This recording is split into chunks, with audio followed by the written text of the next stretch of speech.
Welcome, everybody. This is the iBug Android Insight Call. Welcome. It's Wednesday, February 19th, 2025, and we are here to discuss Android. Anything on the Android platform is open for discussion. So we discuss everything from your cell phone, smartphone, your Fire tablet, your Android tablet, your Alexa devices, your Fire TV, even Braille input devices. So, you know how we do it. We're an open community where we're all family. We're all here to help each other. My name is Ava Caruth. I'm out of Houston, Texas, and I am one of your Zoom facilitators. And my co-facilitator is... Hey, good evening, Ava. My name is Hershi. I come out of Central Florida area, and I welcome everybody, and thank you so much for joining us. And sounds like an exciting show tonight. We got some new folks in town, and a guest or two maybe. So let's see what happens tonight. Thank you so much, Ava. Yeah, and let's also, don't forget Hershey. Let's introduce our Zoom host, our woman behind us that's helping us out. Our special host, yes. Yes. Want to say hi, special host back there? Hi, I'm Julie. I'm from the UK. All right. Welcome, Julie. Thank you so much for doing everything keeping us in line. You know, I usually mess up, so thank you so much. Yep, crack that whip. Right. Yes, well, let's get a little housekeeping out of the way since you know we're all on the iBug platform. And iBug has a lot of events that go on through the month. So if you want to follow us and follow iBug, go to ibugtoday.org and you can sign up on there to get the list from iBug of the events that go on during the month. We have everything that happens from our Android call on the third Wednesday to, guess what, the iBug movie, which is every Friday night. There is this audio described movie that goes on, and you start off at 7:15. You can log in. The movie starts at 8 o'clock, so social hours starts at 7:15. And the movie for this Friday, February 21st, will be Conclave. Y'all will have to go look that up. Okay, but just remember, come and join the iBug movie. Yes. And if you want to find out more about the Android Insight calls, and if you missed any previous shows and you want to go back and look at them, you can still go to ibug.org, ibugtoday.org, go under the iBug Android Insight tab, and you will be able to go back and listen to our previous shows as well. Hershey, you want to tell them the other ways? Yeah. Can I tell my favorite place? Yeah. Yes. Well, sorry, I just got excited. I was like trying to get your attention. YouTube, YouTube's the bestest place ever, guys. Sorry, it is, because you got a playlist. You got all 45, 46 episodes now. This is, I think, 46, maybe 47, lost count. But if you go to YouTube, go to the search bar, type in iBug Today, IBUG Today, and once you search it, go to the channel, and once you go to the channel, you'll find tabs: home, videos, playlists, live, as such. If you go under the playlist tab, you'll find a playlist for the iBug Android Insight call. So let's imagine this episode or past episodes, and you're like, hey, we had a guest this month, or that person, what did he say? You could find that information by going to YouTube and getting that video quickly.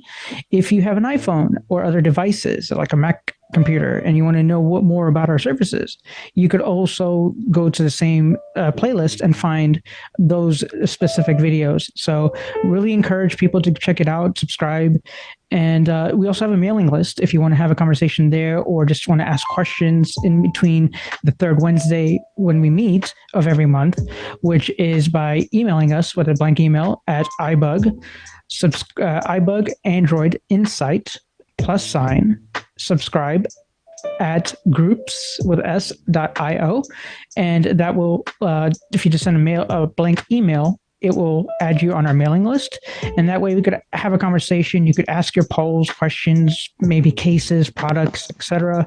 So that's a great place. And so, Ava, any other news or things that you want to go over today? We're kind of doing it a little different. We're going to hold off on the introductions right away because I got a little surprise for everybody. But any other things that you're thinking of? Well, I also wanted to add to what you were saying, Hershey. If y'all have ideas for anything you would like to hear us bring topics up on the show, please send it to us on the list and let us know. And if you hear of anything going on out in the Android world that you would think we would, everybody would like to be interested in, hey, post it.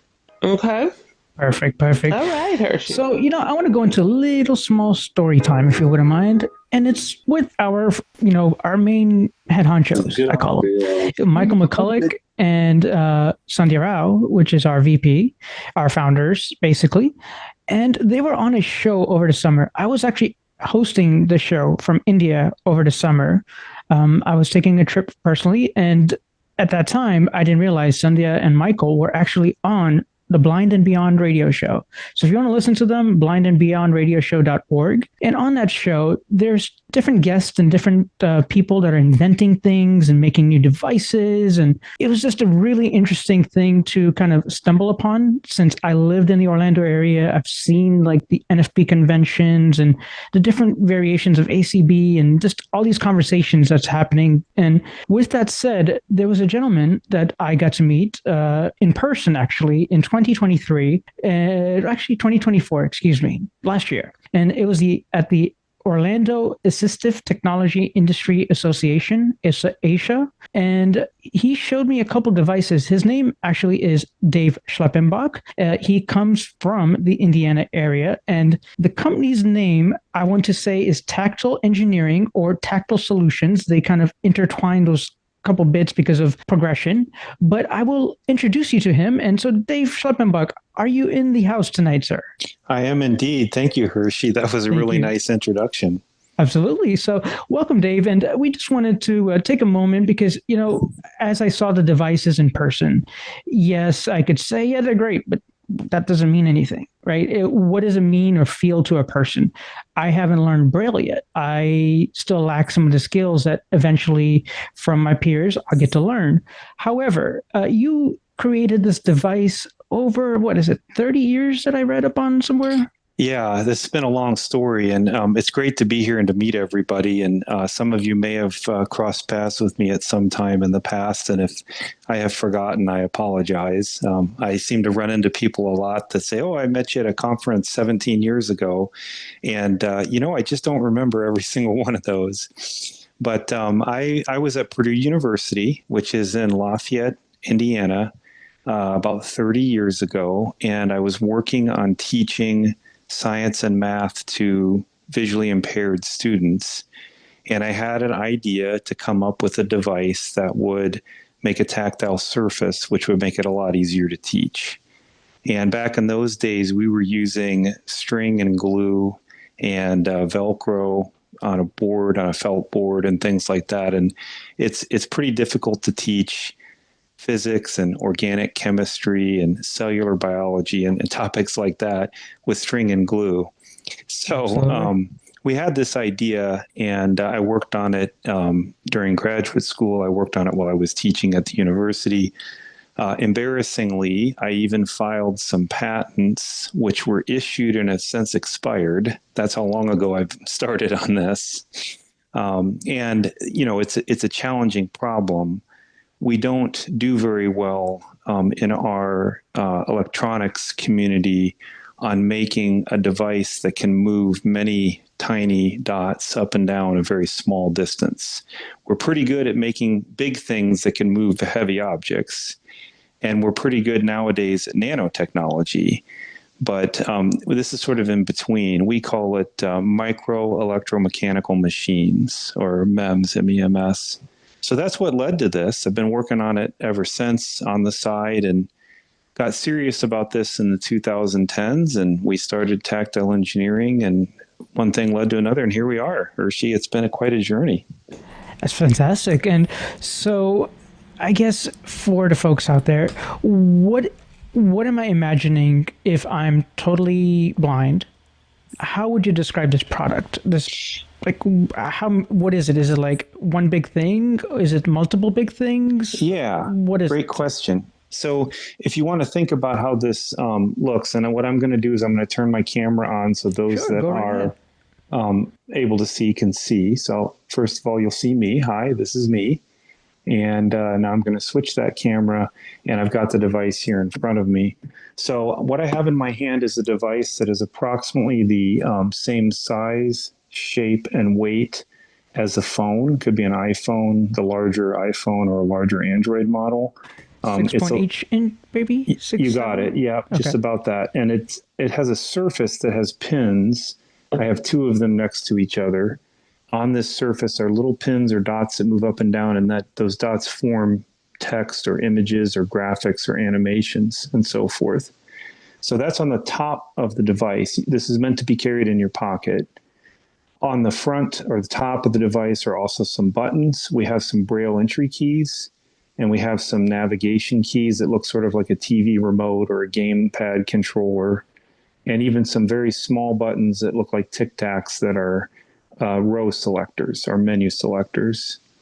And on the front face of the device where your thumbs would go are some additional Braille entry buttons that would be used like a space bar and so forth. And on the side of the device is a power button and a USB-C port, which would be used for charging or connection. And these are small pocket-sized devices, but what's interesting is they connect together. So I happen to have in front of me two of them. I have a left hand and a right hand, and these devices actually bridge this gap together. So I have information both on the left hand unit, on the right hand unit. So I have a choice. If I want to have one small one that I carry in my pocket, I could have multiple devices that I carry in a backpack and I assemble together when I'm working on a table. And so I can either do very large tactile surfaces to feel, graphics, maps, complex science information, or I can just have a small portable device that would connect to my phone, tablet, or computer and convey simple information that way. So that's the basic idea. Right. And between the right and the left, there's no difference, right? Because there's not to say like one feels different because the buttons are placed differently along the device in between the right and left as you Yeah, they're mirror images of each mirror other, images. Okay. right? So the buttons just simply mirror on the right hand device of the left hand, and so you could use either one very comfortably as a single unit. Got it. So there's no one specific only made for left hand and one only made specific. It's interchangeable, as you're saying. It's totally interchangeable. And interestingly, I'm one of the few people in the office that is left-handed. And ironically, I prefer the right-handed device for some reason. So I don't know why that is. But that sounds fascinating. And so we haven't done our introductions on our show today, but how I'm going to kind of go about this is if anybody wants to ask a question to Dave, please just introduce yourself. Let us know where you're from, what interests you about Braille, and go ahead and ask your question or give us some kind of insight about you. That's what we're kind of looking for. That sounds wonderful, and I'd be happy to take questions. I'll give a little bit more information while people are thinking of questions. So this device is called the Cadence, Cadence, and it's meant to be used in the same way that you would use your phone or tablet. So we can do graphics, we can do raised print, we can do Braille. It's a device for people that maybe don't know Braille and want to learn. And I'll just show two quick things here on the device. So the first is I'm just going to show a screensaver. And what we have here is we have a moving or bouncing ball on the screen. And this is just simply a collection of dots that's moving around. You can kind of hear it maybe in the background a little bit. And it's bouncing in the same way that a screensaver ball would bounce on, a DVD player or a TV or something. This is the simplest game that we have. It's called Ball. And the idea is simply to teach a user to place their finger on that ball and track it as it's moving. This is the first step towards developing the tactile sensitivity needed to learn a skill like Braille or tactile graphics or even just raised print. If I go over to my host device, in this case, I'm just running off a laptop, you can actually see the ball moving up and down and bouncing around on the screen visually as well. So for those of you that have some useful vision, you have the choice between vision, sound, and also the tactile component. So I'm going to show one other thing. I'm actually going to open up one of our lessons. And Hershi, you mentioned not yet knowing Braille, and I can certainly relate to that. It can be very challenging. Yes. So I've opened up one of our introductory Braille lessons on the screen. I have a very large print letter A and then some tiny dots in the corner. And I'm going to go over to our device here. And as I look at the device, I have a tactile raised print letter A. And in the upper left-hand corner, I have the Braille symbol for A, which in this case, since it's capital A, I have a .6 followed by a .1. And I'm able to move through. So I'm just going to go to the letter B, the letter C, the letter D, and so forth. I'll go to H because of Hershi. And so I have H for Hershi, and then I have the corresponding dots. And in this case, the dots for the Braille letter H, there are 3 of them as opposed to just 1. And one trick or technique that I do for people is I will often have their finger rest on the dots, and I will actually move the Braille underneath their finger. And if any of you know a little bit about Braille, you might know that the symbol for an A is simply 1 dot, dot 1. The symbol for a B is 2 dots, dots 1 and 2. And if you can master simply feeling the difference between those two things, you are well on your journey to learning Braille. So we have a lot of users who say, I don't have the finger sensitivity, or I can't learn this, or it's too hard. And, I've had a lot of people within a pretty short period of time pick up the 26 letters, and then they're off and running. That sounds promising, actually. Again, it's like the technologies that we have for the usage. Paper is technology. Pens and stuff are technologies, but it's about how we learn. And if this can make life easier because we've felt the A letter as an alphabet, embossed letters and such, and then to kind of convert our brains to say, okay, now practice this. It feels like a flashcard almost, like to me in my brain. That's right. And as I saw it, because I said I met you in Orlando in 2024, and feeling it in person. I mean, it was a little loud, so I'm going to try to go find that video and maybe clean up the audio from that there you go. convention. Yeah. A lot of people were there that day. Right. So it was a little noisy, but I do appreciate it. So like I said, if anyone wants to ask a question, just please let us know who you're from, or who you are and where you're from, and what interests you about Braille, and that way Dave gets to also learn who you are. Wow, I got a shy bunch tonight. While we're waiting, Hershi, I'll just give a little bit more information for people. So you mentioned the ATIA or ASIA conference, and I actually just attended that conference, the 2025 one in January. And so some of you might be interested. It's difficult to travel and attend conferences every year. This year, there were a couple of interesting things that were talked about at the conference, and we spent some time talking to them. One thing that drew me to this discussion tonight is we are working on advanced compatibility for Google devices. And so Hershi's actually been helping us with kind of looking through what's recently been released there and the newest updates. And since we actually met the folks at Google as well, they were very interested in that compatibility. So I hope we'll have good results to report here very soon. But also at the conference, there were 2 other topics that were of big interest. The first was there seems to be a lot of interest among the community, the tech community, on the idea of developing tactile skills for everyone. And not just people with a visual impairment, but people who have other types of sensory disabilities, autism, people receiving occupational therapy. There seems to be a very big benefit to that type of learning. And we designed our product for people largely who don't have those tactile skills but would like to learn.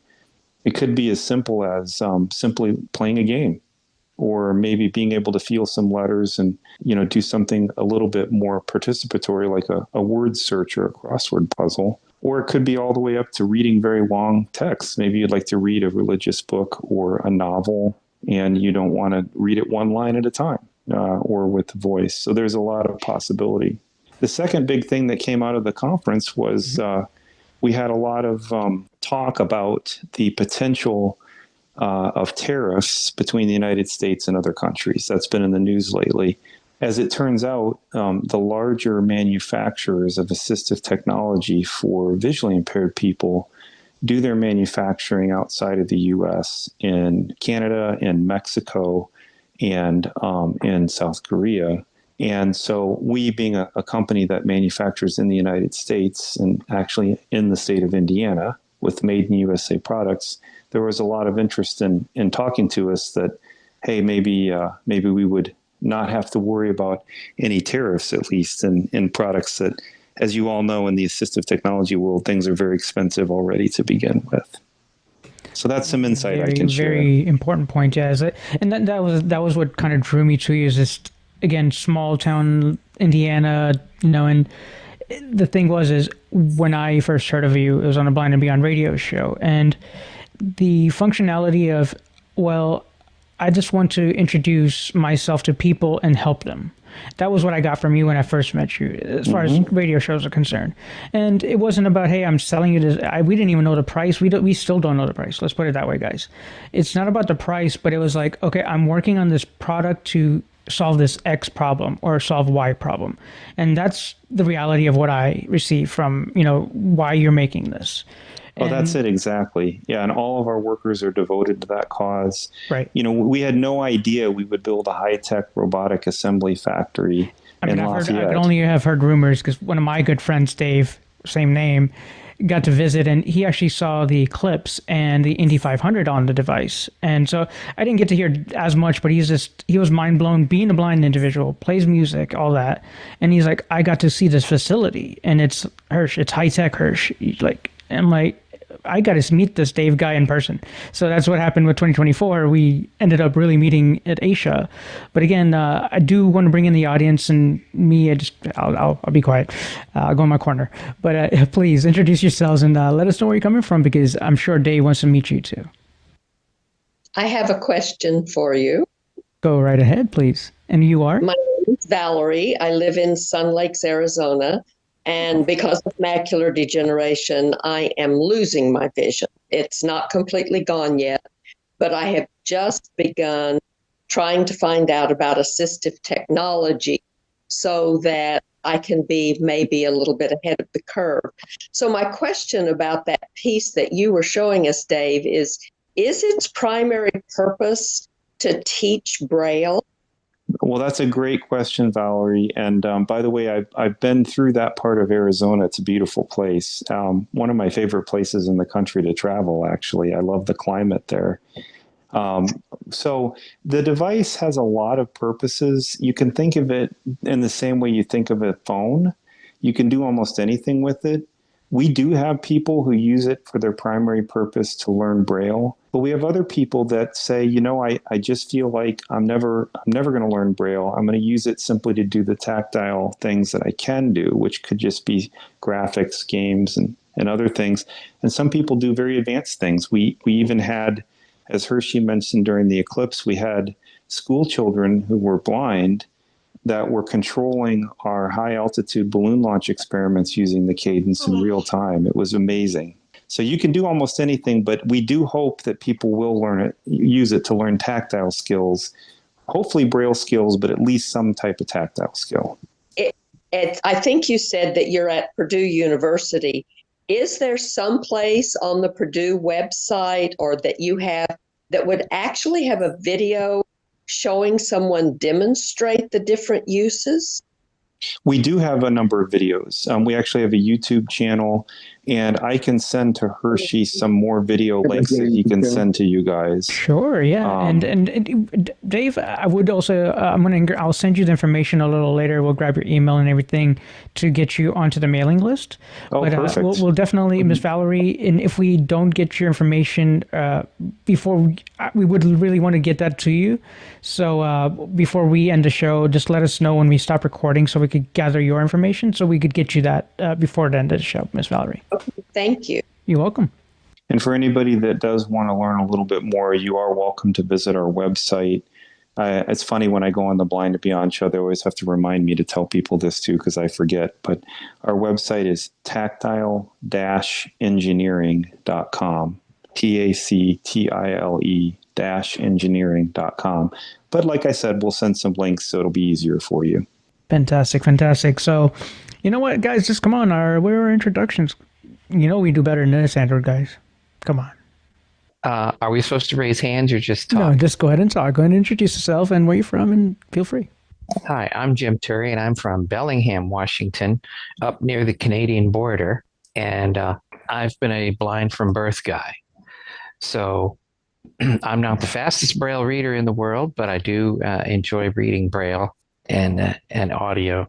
So I guess my question is, how much Braille can you fit on this one of the units, and can it do audio at the same time? Wow, that's a great question, Jim. And I have to say, I have been to Bellingham and really enjoyed my time there, although it was in the summer.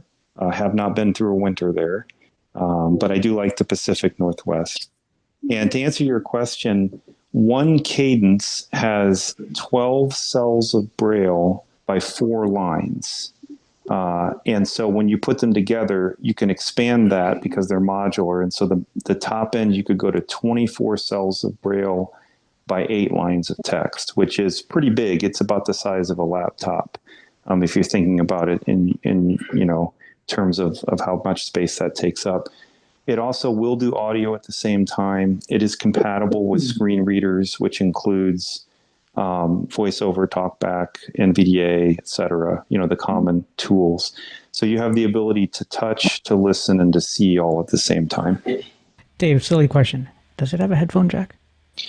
Actually, the headphone jack we would use on the host device. So all the sound comes out through the host device. But we do have some new stuff in the works. It's good that you mentioned that, Hershi. So stay tuned because you might see some cool changes in that regard in 2025. And I just got to tell a funny story. This was something that was pointed out to me by my daughter. And as any of you who have children know, really children are the tech experts of the world nowadays, right? So my daughter said to me one day, "Dad, what happens if someone loses their cadence? How do they find it? Can you make it so that it does some sort of noise so that they can find it?"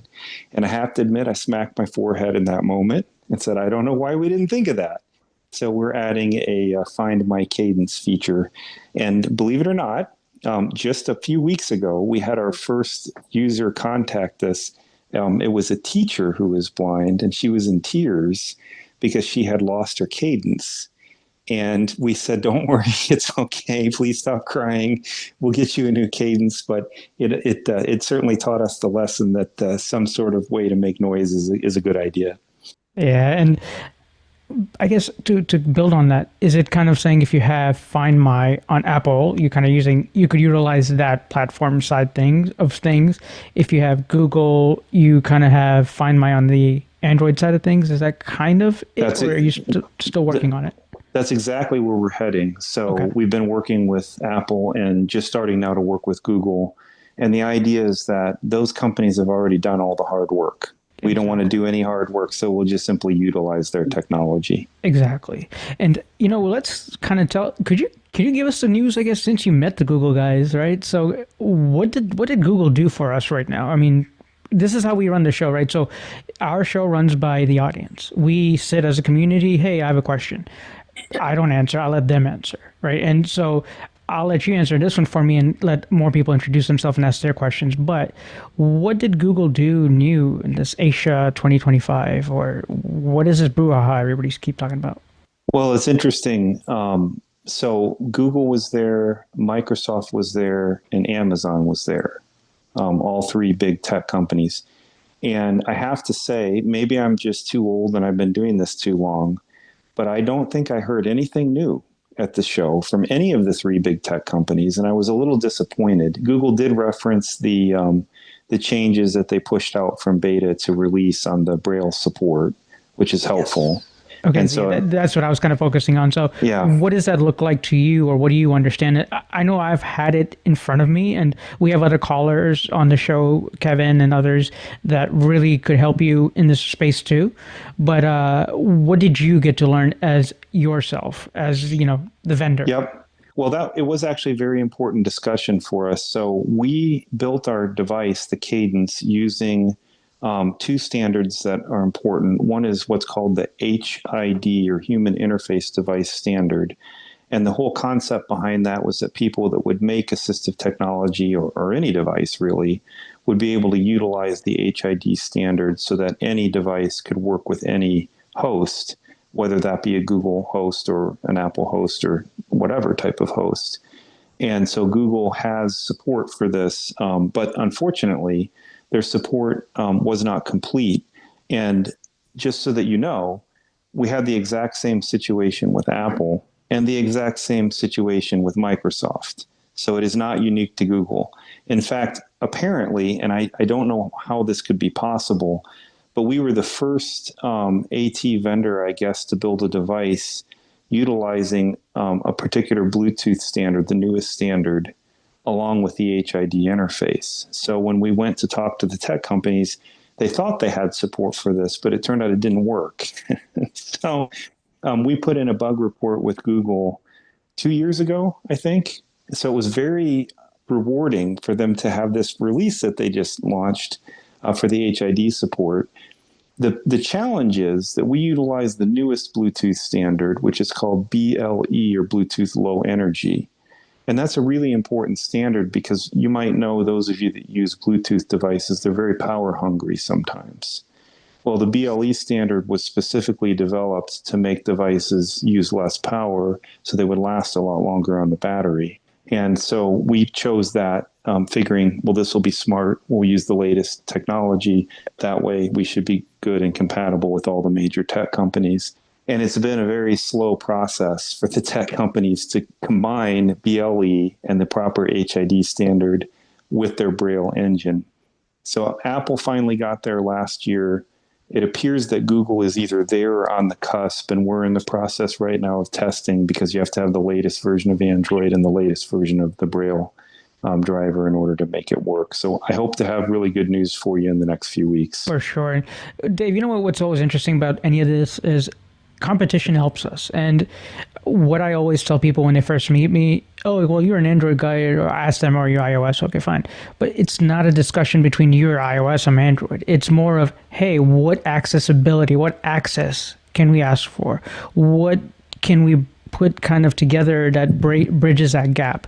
Because a lot of people I'm seeing these days, this app doesn't work that well on iOS right now. I think I might, what kind of pixel should I buy? What kind of this should I buy? And when I first talked to you, I was like, hey, please do not. And I remember I was really clear about it. Please do not forget Android, because there is definitely a community. It might not get seen every day, but they're kind of, they hide under the tunnels, so to speak. Yeah. And a lot of applications that were in the past, they got bought out by a company like Yahoo, and they killed the application. Yeah. So Ideal Group was killed by Yahoo pretty much, and Yahoo got bought out by Verizon. And so we always love to see innovation, but then, you know, the interconnectivity between people and how they're going to use it in their daily life. And again, I'll open the stage up to the people. Anyone wants to introduce themselves and let us know where you're coming in from, and ask Dave a question, please. Hello, I'm Shay. I'm from Seattle. Hey, Shay, welcome. And so you have a question for Dave about this device. It's the Cadence tablet. I don't have a specific question, but I'm really excited to learn about it. Thank you for being here. Thank you. Thank you, Kate. Thank you, Shay, for being here too. Yeah, I appreciate that. And I will let you know, I may be headed to Seattle in the near future. We have some plans to try to get there later in this year. And so I'll make sure that you have my contact info. I'd love to stop by and visit and maybe give you a hands-on demo. That would be wonderful. We have a monthly chapter meeting that if they coincide, it'd be lovely to have you there. Well, that would be fantastic. Terrific. Thanks. Mm-hmm. Yep. And anybody else? We'll keep continuing the line. So just go ahead and introduce yourselves. Let's show Dave how this show runs, guys. Come on. Hey there. So my name is Daisy, and I'm in Nebraska. Hey, Daisy from Nebraska. How you doing? Welcome back. Second time. Doing great. So, any questions for our good pal Dave? Don't think so. No? Okay. Well, appreciate you. And Dave, I think you all might have had correspondence before. And yeah, a little bit. Yeah, it's good to hear your voice, Daisy. And I will work my way to Nebraska eventually. We are going to cover all 50 states one way or another. Thank you. Sounds awesome. Fantastic, fantastic. Thank you, Daisy, for that. And you know what? I'm going to pick on my other friend here because she actually showed up today. So, Brooke, you want to let them know who you are? Well, I kind of let them know your name, but hi, Brooke. Hi. Um, I am from Tulsa. Tulsa, Didn't copy where Oklahoma. Tulsa. Okay. Okay. Yeah, long time Android person.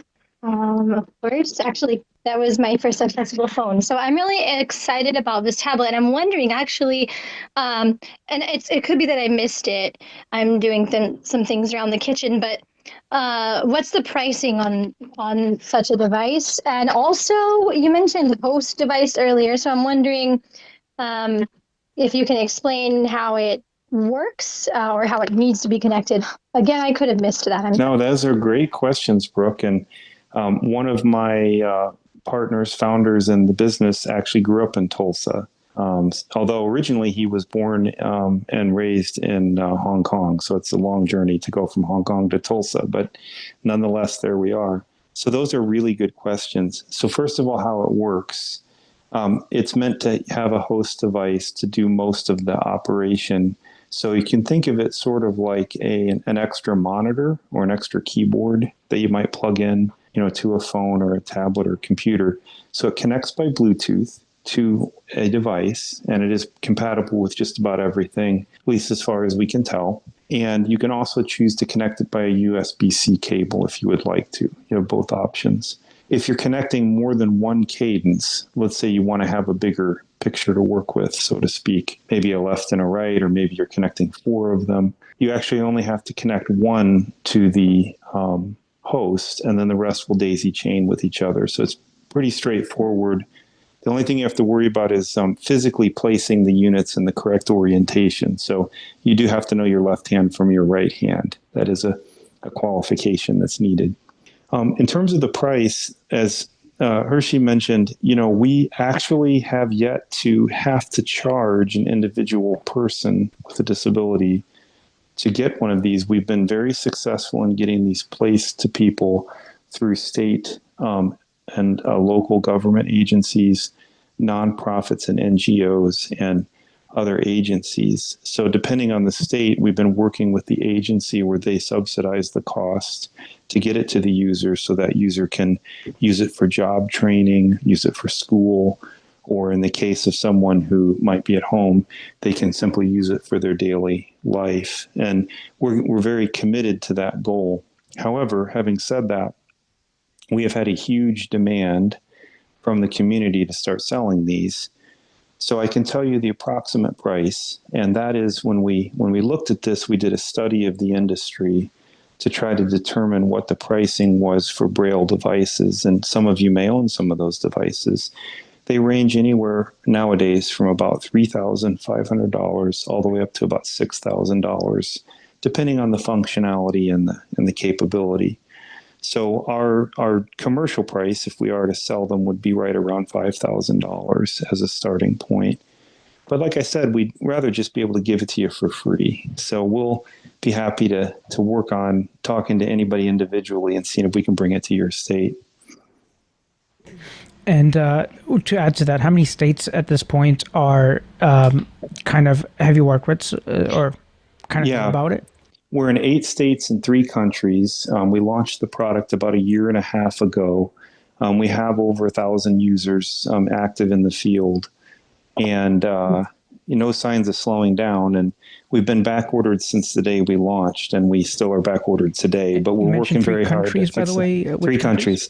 We're actually 4 countries. I forgot. We're in the U.S. obviously, the U.K., Canada, and Dubai. Wow. Dubai. And we are in the cusp of maybe going into France. I'll take you to India. You know what? Let's talk. Maybe you can help us make the right connections. Sure thing. And next person want to introduce themselves, please. Hi, Hershi. This is Matt and Susan from Virginia. We don't have a question. We just want to let you know we're here. Well, welcome, Matt. And I hope y'all are staying dry or warm. Pick one, I guess. Well, warm is one thing. Yeah, dry. We don't have any snow here, but snow's further south for us. But it's cool here. Well, to everybody on the East Coast, West Coast, everyone the Americas stay dry, warm, all that stuff. We are fluctuated with 50 degrees one day and then 80 degrees the other. So Central Florida, welcome. But thank you so much for joining us, and I hope Sue is doing well. And again, thank you for always partaking in our call. So next person want to introduce themselves and let us know where you're coming in from. This is Brooke. Oh, sorry. Go ahead, Brooke. I was just going to ask. I didn't. I had one more question, and I was wondering if you mentioned. Oh no, it's okay. No worries. I don't want to interrupt introductions either, but I did wonder what vendors were being used to sell with the state agencies, for example, because I can imagine. I can imagine Oklahoma is going to be a difficult state. But I'm wondering what vendors, is it NanoPack or is there another vendor? Question. Thanks for asking that. So we have done a couple of things. It's a little bit different than how other companies have done things. So the first thing we have done is we've worked directly with the governor or the state legislature to set aside funding at the state level for these devices. And usually that's with one of two groups. It's either with the State Department of Education, in which case someone who's a student would be able to get access to it, or it's with whatever the particular State Department of Vocational Rehabilitation is called. And in many states, it's called vocational rehabilitation. But for example, in Florida, we have the Division of Vision Services, a little bit different name. So that varies per state. What happens is the legislature and or the governor will earmark funds and say, there's a certain amount of money set aside for people with a visual impairment to get this technology. And the reason they do it is because they understand that the person with the disability may not be able to purchase something expensive. But if they have the device, then they have the opportunity to maybe get a better job or to learn and graduate, from high school or get a degree or whatever the opportunity could be. And then for those that don't fall into that category, we work with nonprofits, and we've worked with quite a few. Easter Seals is one. The Lions Club is one, and they vary per state. Again, in Florida, one example is the Lighthouse, which is a nonprofit in Florida. And those agencies can sometimes help to get equipment for people that might fall outside of either vocational rehabilitation or the school system. We do have a few resellers that we can work with to help per state. But we usually try to avoid that because in our experience, the resellers just add cost, right? And we're trying not to do that. But some states have rules that require only certain vendors to be able to sell. And so we have worked with them in those states. But I would love to bring it to Oklahoma. I'd love to bring it to Nebraska. Those are, we're going to figure it out one way or another. And people often ask me, well, how did you get a meeting with the governor of the state to ask to do this? And I respond by saying, I asked them, right? You got to try.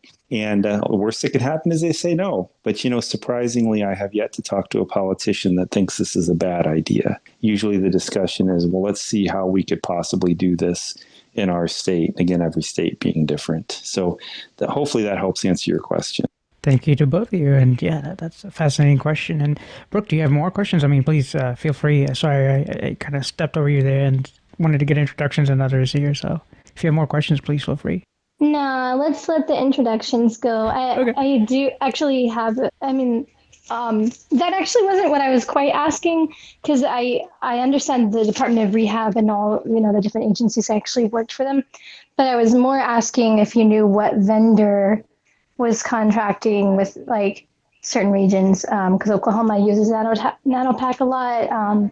I wondered if it was them, but I understand you may not have the information, and that's okay. Thank you so much. It's no problem. And we don't have anyone specific in Oklahoma yet. So if you got recommendations, be happy to take those. And we do try to work directly with people in every state as much as we can. But of course, we are a small business, and so it's hard to have somebody on the ground in every city of every state. Gotcha. Then I think NanoPack is probably where you'll go here. So yeah, that'll be probably, because NanoPack is where all the Braille devices and the everythings go. Well, that's a great tip. Thank you. And if you know anybody there can connect me, I'd appreciate it. We do. We know people. Yep. So we can make it happen. Anyways, thanks so much, guys. Awesome. Well, thank you. And I see some familiar names out there. Anybody want to introduce themselves? We haven't done our introductions yet, but we have Mr. Dave Schleppenbach from the Cadence. He makes the Cadence tablet, and he is just kind of showing us what it is. If you have questions for him, please feel free. But if you want to let us know where you're coming in from. I heard somebody start to say something. And Hershi, I'll just say one thing while we're waiting. Carry on. We had a couple from Virginia. I just wanted to mention one of our founder partners lives in Frederick, Virginia, and he actually owns a charity called Spinners, which is a gaming arcade specifically for people with disabilities. It's an inclusive arcade. And so if you're ever in the Frederick, Virginia area, you got to check it out. Friends in Virginia, you going to take me out there, guys? If I come, Frederick, is that far? We can do that. Okay. Play yourself some pinball, play some Pac-Man, play some Donkey Kong. That's fascinating. And like I said, I wonder if they're Android-based. They actually have some of their devices are emulators, and they do run Android. Yeah, you got it. See, everybody talks Android is this, but everybody comes back. No, all right, Hershi. Well, since we know we have our audience out there, let's also open up the floor for those questions that y'all have that are pressing, that you have about your Android device, that anything you want to know about, as well as if you have any further questions for Dave. So let's go ahead and just open up the floor for questions. And I think Daisy and some others had some questions, I think, earlier, but go ahead, Melanie. You don't have to raise your hand, but go ahead. I see you. You just unmute. Alt-A. Can you hear me okay? If you just come closer to the phone just a little bit, or the device, please. All right. Can you hear me all right? Go ahead. I'm wondering if these devices are used for reading maps, displaying and reading maps. Well, that is a great question. Melanie, tell me where you're from. I'm in Edmond, Oklahoma. Well, a lot of Oklahoma folks today. Yeah. Well, that is a wonderful question. In fact, one of the very first things we did with this device was use it for maps. We have an atlas on the device, and it was very important to us because if you've ever tried to carry around a print tactile map book, it's about the size of a sofa. Yeah. I ended up making some tactile maps for my husband, who is deafblind, and it was unbelievable that you couldn't find them in any kind of accessible way. It's very hard. I have a user in Ohio who's deafblind, who's a big map fan, and I actually was able to show him some maps on the Cadence. And what's interesting is you can pan or move the image around in real time. So if you want to look at a particular part of the map, you can move to that. You can also zoom in and out to get more detail.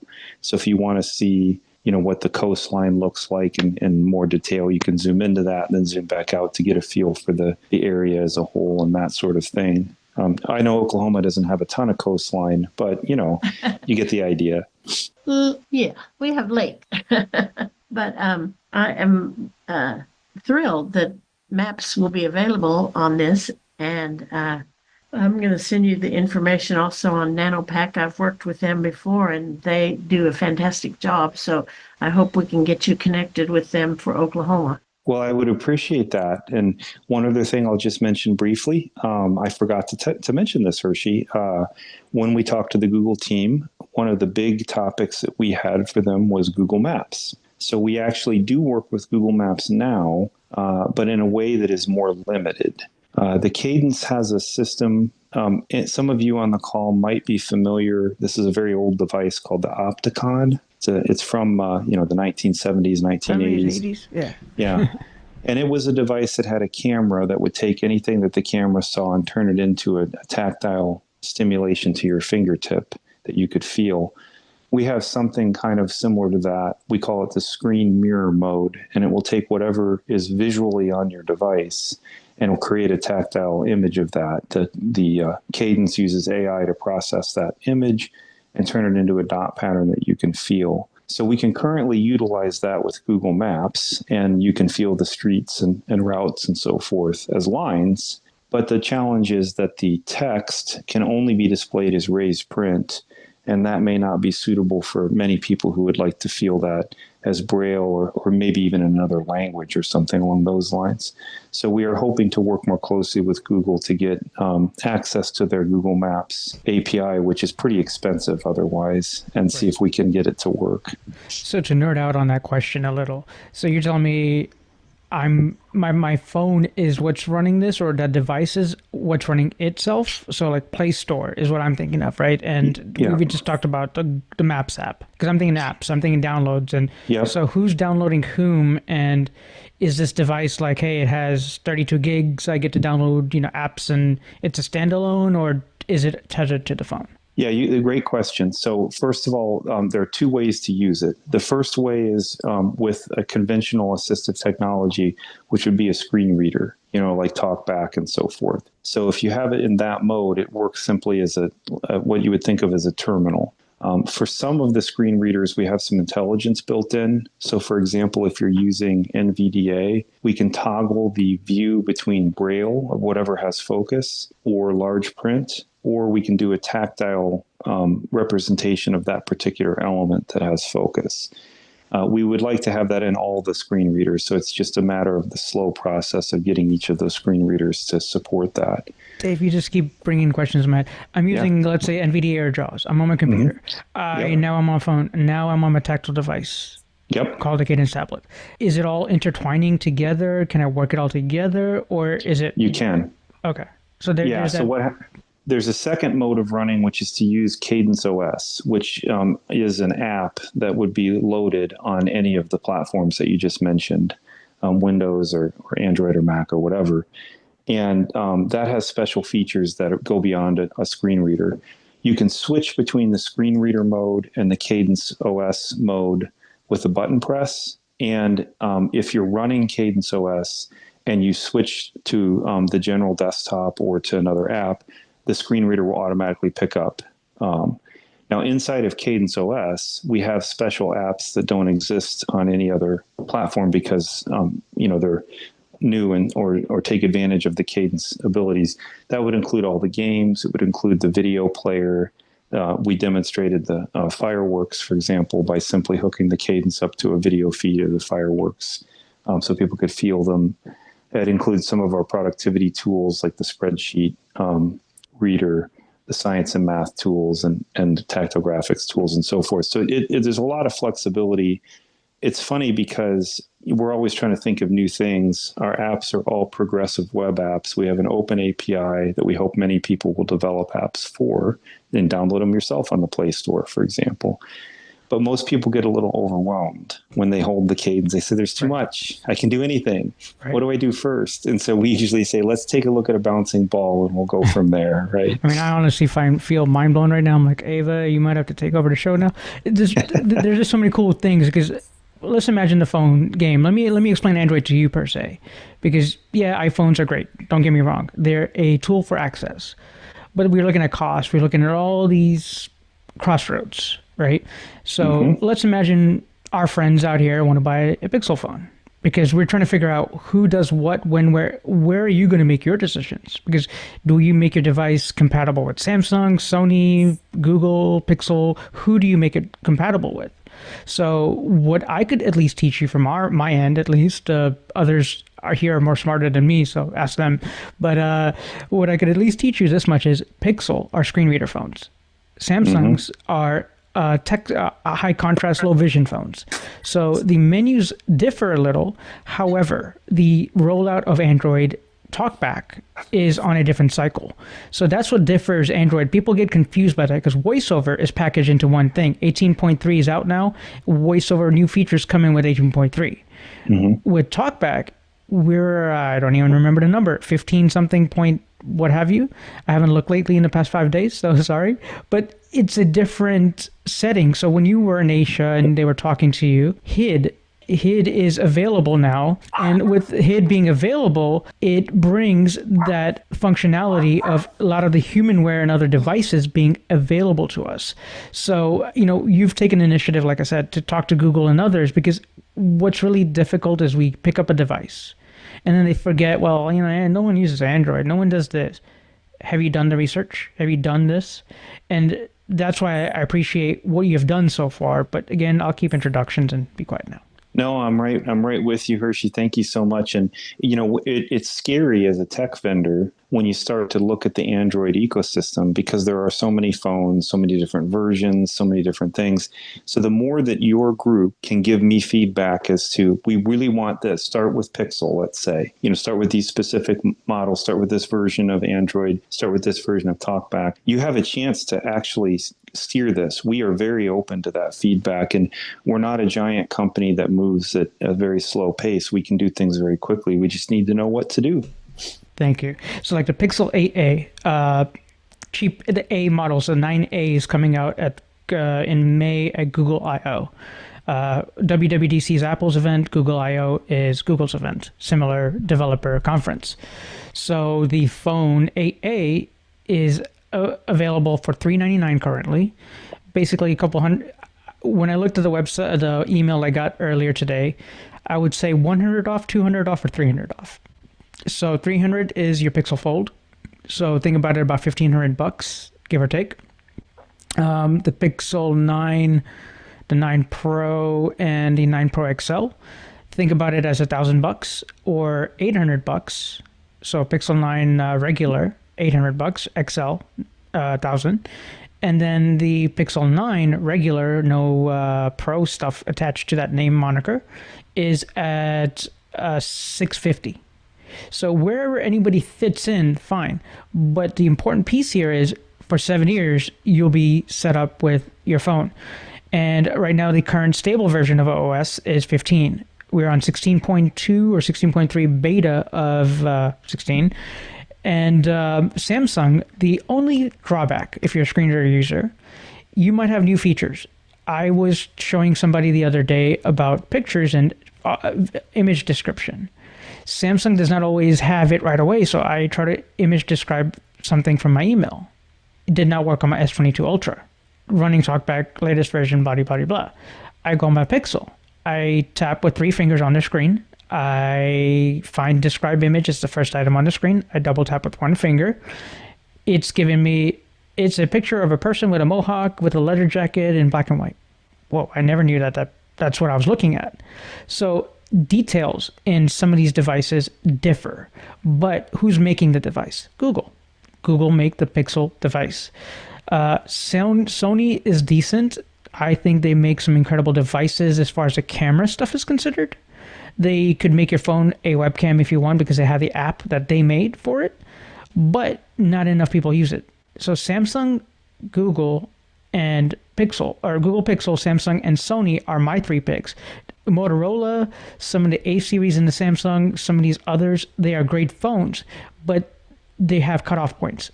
I would say anybody getting an A phone in the Samsung lineup, get your A5 something series, or A3, but A3 is, you're pushing it, because everything will work, but you will find something so maybe be a little laggier, a little slower, a little sluggish.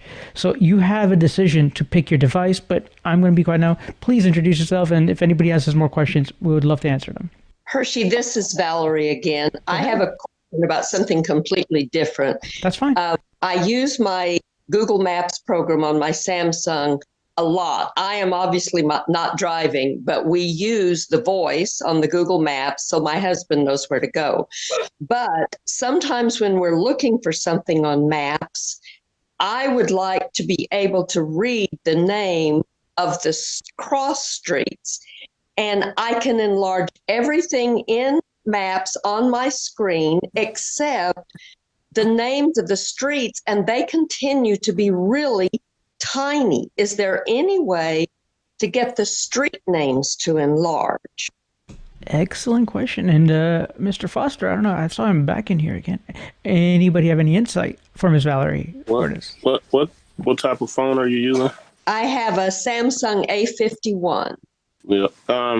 Yeah, so being low vision, what I do is use the like the triple tap for magnification, and because it'll only let you magnify so far, with zooming in and out on the map. But Yeah.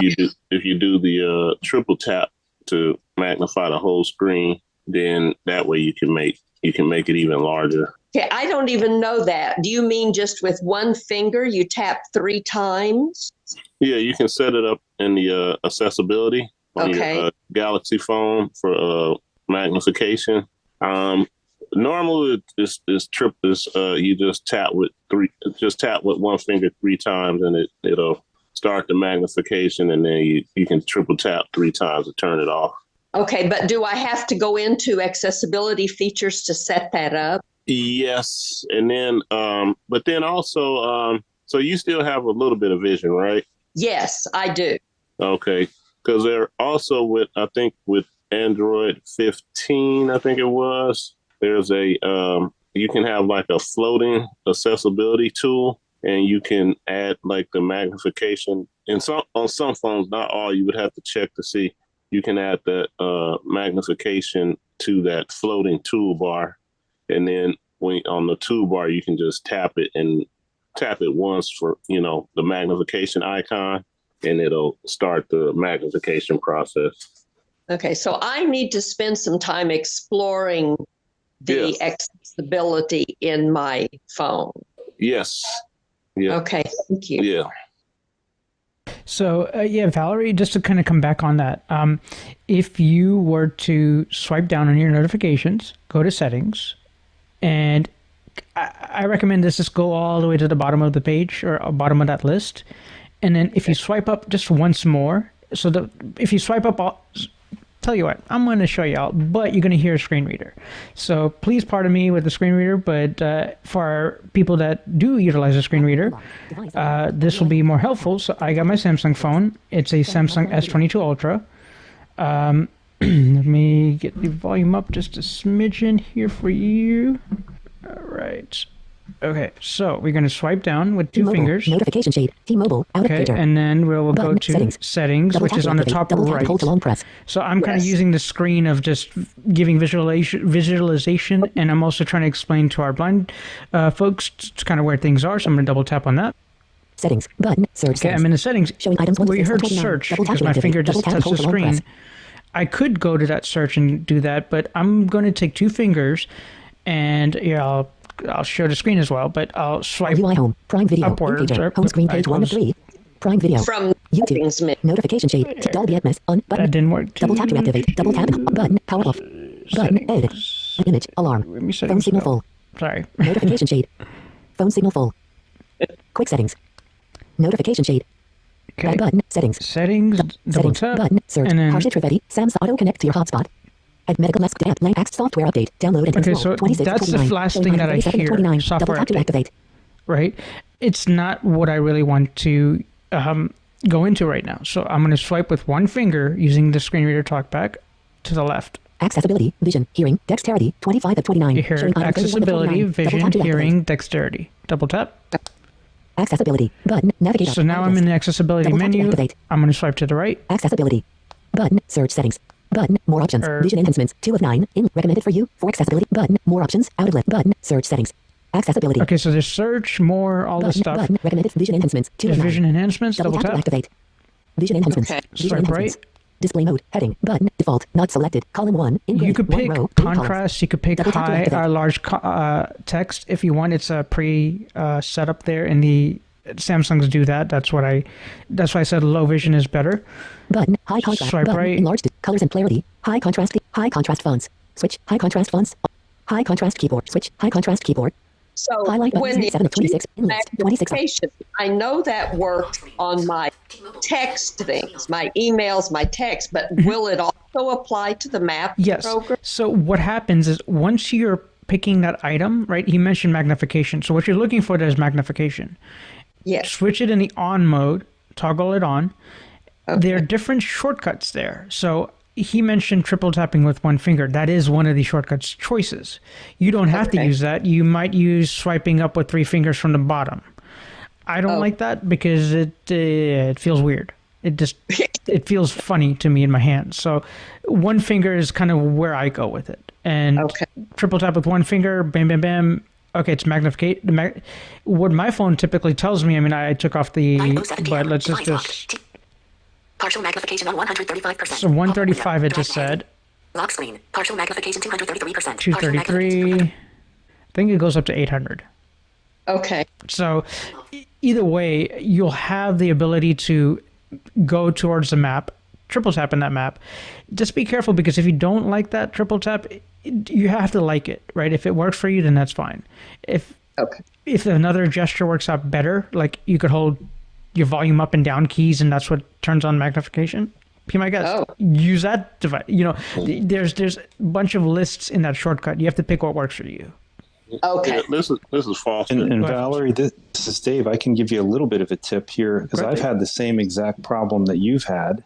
Even as a user with normal vision, I can't see those cross streets on my phone either. You know, you have to be really sharp-eyed. What I have noticed is if your car allows you to pair your phone and it has a screen, when that pairing process happens and it displays the map on the screen, it will greatly enlarge everything, including those side street names. So, for example, my wife is a Samsung user. When she pairs her phone, then you can actually see that much more clearly. So if you have that option on your car, that might help as well.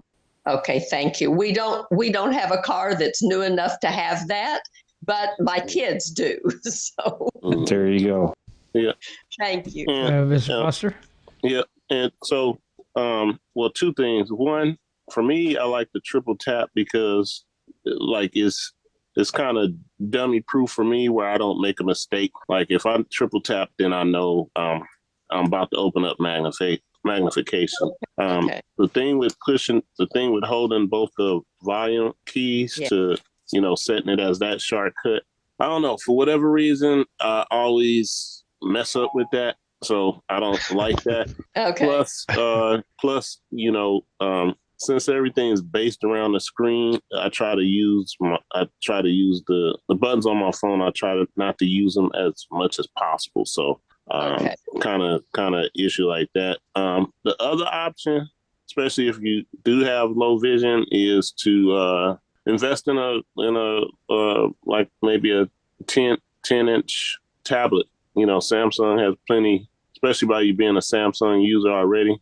Samsung has plenty low cost tablets like for 10 inches. And so if you're using the maps on that, then that's even a whole lot better as far as trying to see the cross streets. Okay, thank you. Another app too that you might want to check out as far as navigation, which I think Google owns it if I'm not mistaken, is Waze, WAZE, and it tends to show the cross streets, show them a little larger than maps. I just heard that name for the first time this week at a low vision meeting that I went to, so maybe I will try that. Yeah, Waze does some clever naming schemes and this and that. So Waze now is a good app. Yeah, it's a great app, and the Maps and Apple and all three are, I think, the greatest apps.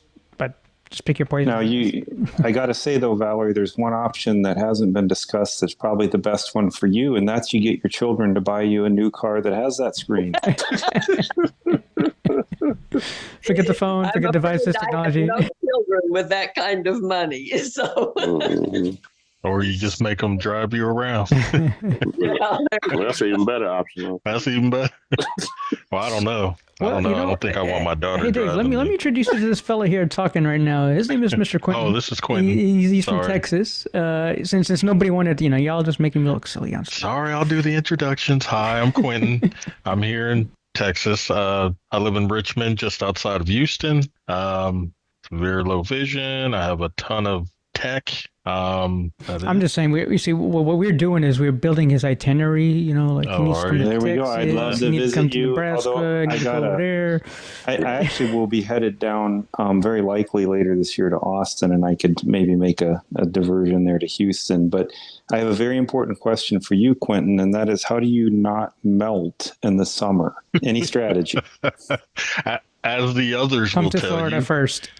No, absolutely not.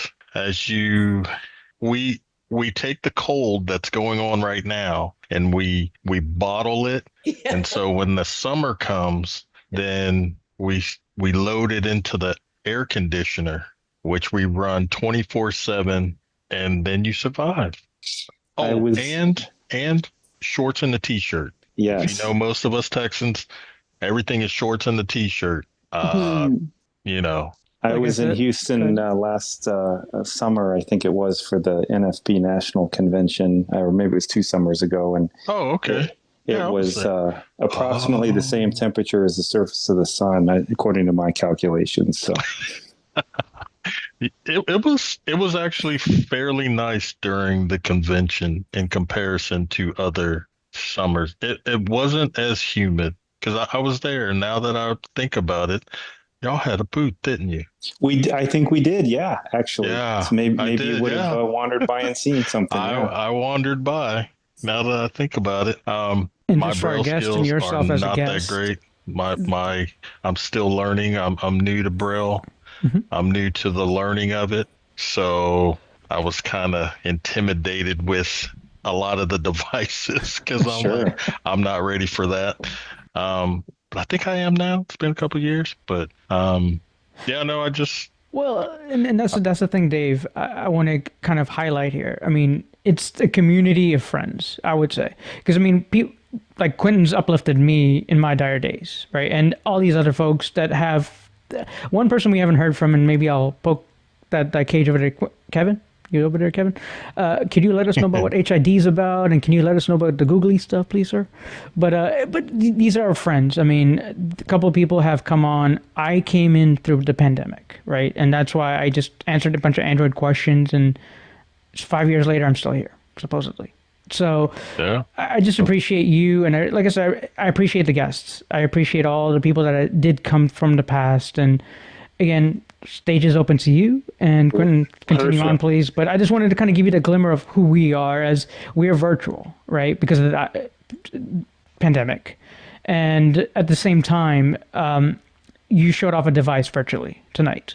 Granted, we have pictures of it, videos of it. I live in Central Florida. You're going to be in the Daytona Beach area soon on Friday. So if anybody is listening, feel free.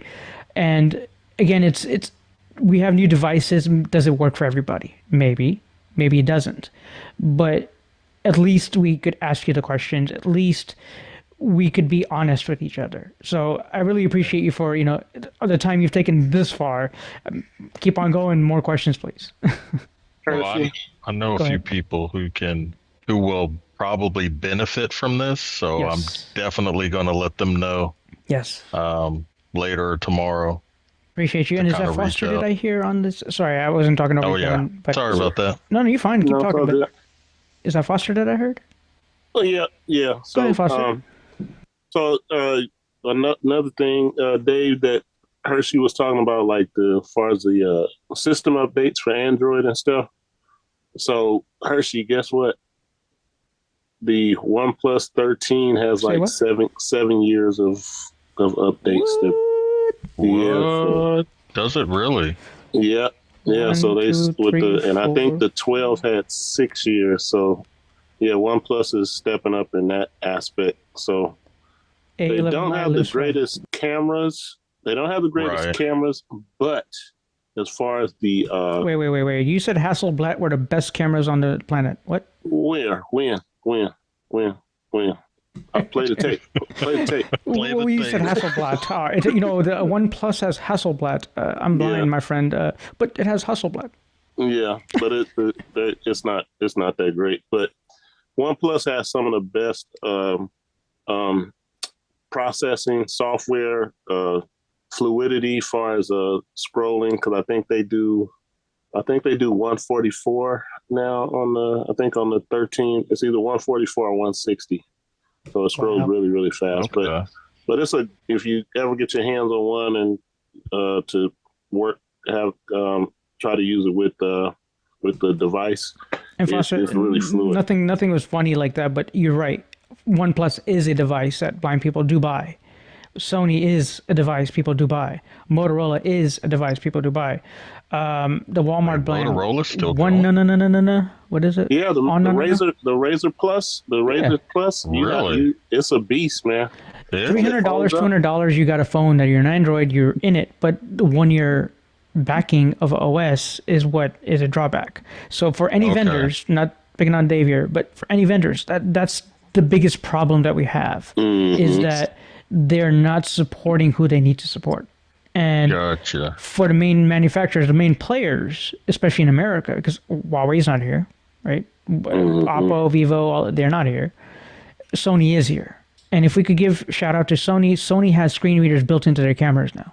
It's TalkBack. Yeah, they do. A lot of their DSLR cameras. Yeah. A lot of their high-end cameras have it, but I think they're trickling back. Yeah. But the point is for any person, and that's the viewpoint, that's the camera Polaroid I want to make people understand. We fantasize those features, right? We want the voiceover. Cool. We want the talkback. We want it to make it easy. I'm thinking right now, I have a Note 9, or not a Note 9, a Pixel 9 Pro. I want to record it, and so that way it's on video, and then y'all can watch it after the fact. But I want to do the whole setup and everything. But I'll take my S22 Ultra. But I'm the blind guy. How am I going to make sure I capture the phone? So it's thinking through those processes. I like Pixel's camera thing because the guided narration thingy on the Pixel camera thing actually helps me. Samsung, get it together. Come on, guys. Because you start learning until you use it, right? And until you don't use it, you're not going to know what's there, what's available. And you're like, well, who's going to take a video? Who's going to, blind people don't need to watch the S25 Ultra is not too bad. Okay, so we heard it on live. Q is buying me S25, guys. Am I now? That is my wife's phone, and she will defend it to her dying breath. Dying breath. Yeah, mine too. Yeah. I just have to make sure that we never lose the stylus. Yeah. Stylus all day. Yeah, stylus all day. And it is actually, I compared it to my Note 10 Plus size-wise. It's nearly identical. So they make the screen larger? Well, that's where the difference is. So what it is it's a curved screen versus Ultra, square. It's what? The S24 was squared off the edges. The S25, they just smoothed the edges, but they're still the same size. It's still big. I mean, they're rounded edges. Just rounded, yeah. It's screen-wise, it's fairly full-on screen. We're talking millimeters, as far as that goes. And it's the same compared to like the Note 10 Plus. You had like a bezel type around the screen, whereas with the 25, you don't. There's really it's just end to end. Yeah, end to end screen. But man, that Gorilla Glass, it's nice. So. And for the rest of the folks, if anybody else has more questions, please feel free to ask. Real quick. You're still good, Kim. You're still explaining things, but just if anybody else has questions, please feel free to just go ahead and say your name and let us know where you're from or any of that, or if you haven't talked. This is Richard. Hey, Richard, go ahead. Hey, the device that Dave was talking about, that I can't even... Cadence tablet. Okay, yeah, that there. Brain freeze. And it's cold up here in New York. New York, Hyde Park, and last night was down to single-digit temperature, so... You're not in Minnesota, -40. It's okay. Well, we're getting back down to the same temperatures tonight, where it's single digits here. But everybody here was actually saying about size and lugging around a big sofa for maps and how to enlarge size. I was wondering, this new device here that you were talking about, what would be the size of that device? Yeah, that's a great question. Thanks, Richard. And we actually expect to have someone from the company in New York later this year, so maybe we could arrange to have you take a look at this yourself with your own hands. But the device is the size of about a typical iPhone or Android phone. And we just mentioned the Ultra, for example, and that's about the same size as the Cadence. Actually, a little bit bigger in terms of the physical size, length times width. Yes, Hershi's holding up something that's larger than the Cadence, his phone. The thickness of Hershi's phone there is a little bit thinner than the Cadence. So it's a little thicker but smaller. It definitely fits in your pocket and is portable. And in terms of doing something like looking at a map, what you would do is you would scroll or pan the screen around and you would zoom in and out if you had a single device. Yeah, I was just wondering the size because everybody was mentioning size and our devices, the way I remember when I had Vision that back in like 05, 06, and I'm like, that is the size. You can lose your cell phone because they were so small at that time. And I remember cell phones before that, even back in the 90s. I'm like, wow, this is a cell phone and it's the size of a brick. Yeah. And then in that particular time frame of the 2000s, now the phone got down to the size where it was like a comb or a brush, and I'm like, that is a cell phone. And now our devices are kind of getting back up in almost like a bigger size, but nothing like it used to be, like the size of a brick or. Yeah, we're in the middle there somewhere. We're not going back to the brick. Yeah. And we're not going back to the small, where we found that mid-range to where it's big and it's medium, but it works to me better this way. You don't lose the phone, and yet you can find it easier because now you have. Is that also going to be available on this device you're talking about, where I was just about to say it, Find My Device? Yeah, we were just talking about that earlier because we, as I was telling a funny story about how my daughter thought of that, and I, for some reason, hadn't thought of it, but we are adding that Find My feature this year, so that if you lose your device, it will make noise and you can go find out where it is. That's a very important feature. They put that in a lot of features too. They got it in your car keys now, house keys, phone. They Find My Device. It's almost in everything today. Okay. By the way, Dave, did you mention you are also in Canada? We are, yes. We're working with a group there called RNIB, which is a sort of a government-funded group that helps people who are visually impaired. That's UK, isn't it, actually? Or you mean CNIB? Sorry, CNIB. Yeah. I got my countries mixed up. Yeah. You're fine.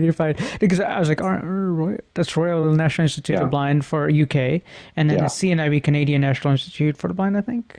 That's correct. And those are the two groups we're working with in those two countries. Excellent, because I was looking through the panel list here, so we have a caller or two that usually come in from Canada as well. So you do support Canada and all of that in that instance, right? Yes, that's right. We actually visited Toronto. They have a couple units at their kind of demonstration center there. Right. And we're in the process of expanding that out. And they have some interesting funding avenues in Canada that are a little different than in the United States. And one thing that was particularly appealing to me, this may apply to some of your listeners, there is a fund for First Nation individuals. So if someone is First Nation in Canada, there's a set-aside fund specifically for them to purchase technology like this. And so they are able to make purchases under that fund and effectively receive the device for free. And that's nationwide in Canada. That's fantastic. And let me ask you this much, because okay, I flew to India. I'm on the Play Store. You have a app called Cadence. Do I have to worry where I'm at? Is geofencing an issue? It hasn't been so far. We don't have a lot of experience with people traveling between countries, so generally you're localized to where you are. We also have the localization built in for all the different languages, but we haven't added all those languages yet. So if we wanted to do Hindi, for example, maybe we get someone to help us with that. We did think of French early on because not only Canada, but we started this project actually working with the government of France, and that's a long story. But they have a very strong interest in Braille literacy, being the nation that invented Braille after all. Okay, hang on a minute. I just want to let everybody know we're down to the last 3 minutes of the show. So we will be doing a wrap up for our first hour and a half. for those. Hershey, are you gonna stay on I could after? stay. Yeah, I could. Okay. We will just stop the recording at the. Yeah, so at the 8:30 point. So Sure. just giving everybody a heads up, we will be ending the regular show in about Recording, 3 and then minutes. we'll still be here, but we're just ending the recording. But for our listeners and everybody else, thank you. We're in February. Thank you for all your contributions, and thank you, Ava, for what you do. And just remember, everybody, I'm going to go ahead and do this now. Our next meeting will be March 19th, 2025, the third Wednesday in March. So I hope to see everybody there. And do not forget the iBug movie Friday night, Conclave. Conclave. All right. Enclave. So y'all have a good time, and I will see y'all next month. Thank you, Ava. Thanks, Julie. Thanks. Thank Thank you, Dave. That was very interesting. I will get your information from Hershey later. Very good. Thank you, all of you. And I'll have to drop off